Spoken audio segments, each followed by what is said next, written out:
Hi, community. Today I'm with SAP champion Martin Pankraz for our SAP Champions Ask Me Anything series. The community asked many pressing questions about security in your SAP landscapes. Martin answered all of your questions in his blog, and he chose a few to answer during today's AMA discussion. Martin, do you want to introduce yourself? My name is Martin Pankraz, and I'm a product manager at Microsoft, handling the SAP security topic and integration as a whole. But I'm also a spokesperson of the Cloud Security Working Group at DSAG, the German-speaking SAP user group. So a big community stamp on me there. And I'm doing the security topic at Microsoft for the past 5 years. Before that, had more application layer topics, integration suite among them a lot.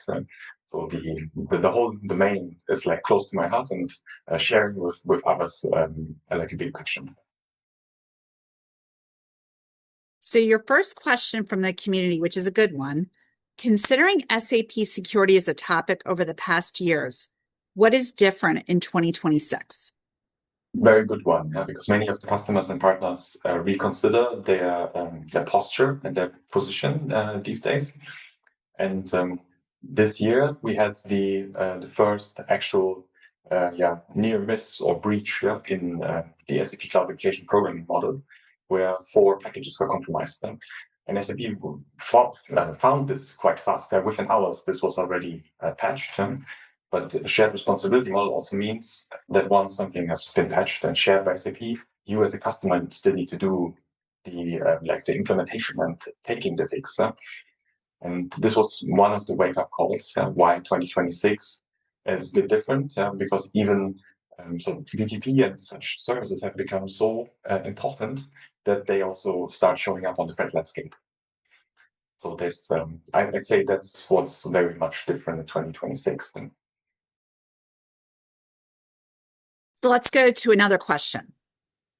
What is the one thing customers and partners could do that would make a difference in their practice to be more resilient? It came from via the LinkedIn feed for the blog post, I think. And to me, that is the people side of things. You can invest in software and tools, but you can only do so much. The weakest link, and security research shows this, is social engineering. So the people sitting in front of the devices, be it the laptops or the mobile phones, those are the targets. The hackers don't care about buying 0 days vulnerabilities.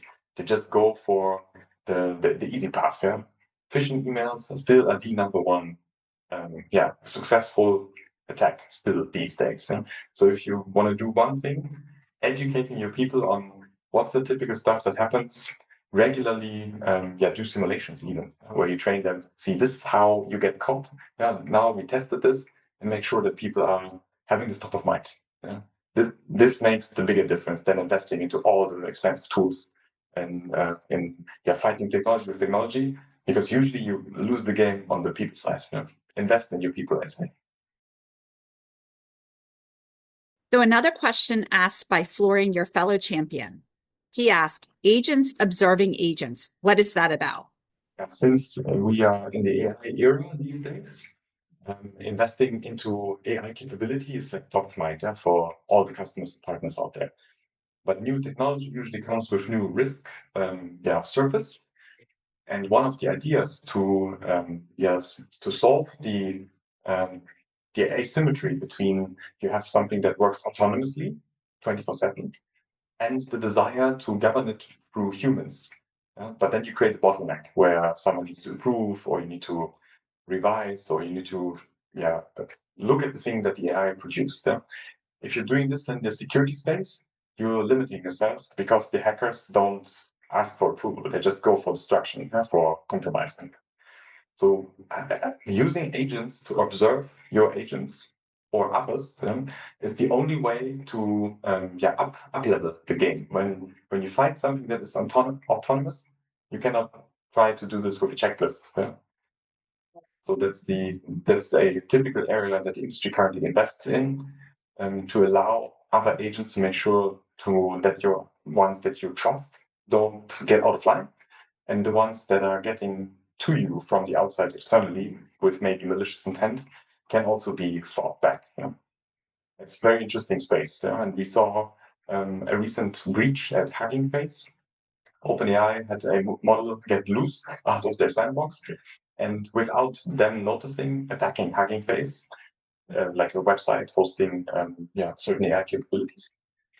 And they actually shared in a blog post how they were struggling to defend themselves because the commercial AI they were using was bound by guardrails like morale, ethics, and guardrails to prevent malicious use.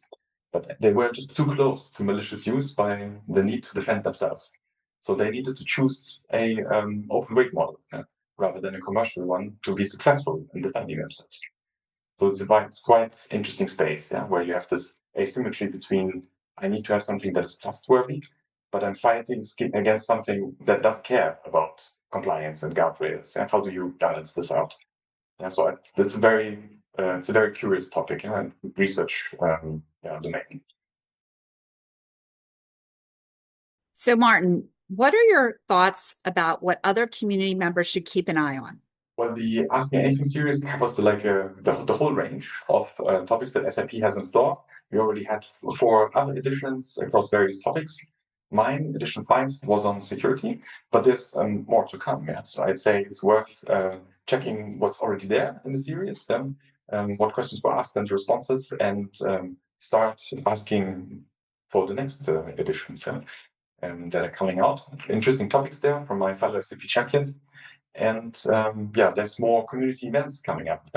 Since I'm a DSAC spokesperson, the next annual Congress of DSAG is happening in Cologne